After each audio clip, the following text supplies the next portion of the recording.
Program beasiswa keolahragaan karena dari Kementerian Pemuda dan Olahraga Republik Indonesia Kemenpora RI bersama Lembaga Pengelola Dana Pendidikan LPDP ini meluncurkan akhirnya program beasiswa keolahragaan di mana Menteri Pemuda dan Olahraga Republik Indonesia Dito Aryo Tejo menyebutkan ini langkah strategis untuk memperkuat ekosistem olahraga. Menpora menjelaskan tujuan beasiswa ini pendengar sebagai bekal bagi para atlet setelah mereka tak lagi aktif bertanding.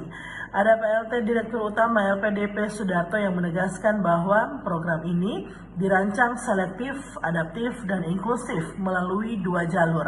Di antaranya ada jalur peningkatan prestasi dan jalur penghargaan prestasi.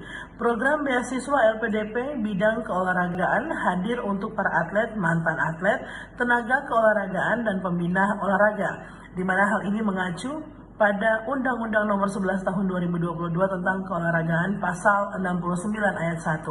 Tujuan program ini adalah meningkatkan pengetahuan dan juga memperkuat kemampuan serta keahlian tenaga profesional di bidang olahraga. Jadi memang mendukung yang namanya pengembangan olahraga atau ekosistem olahraga yang ada di Indonesia.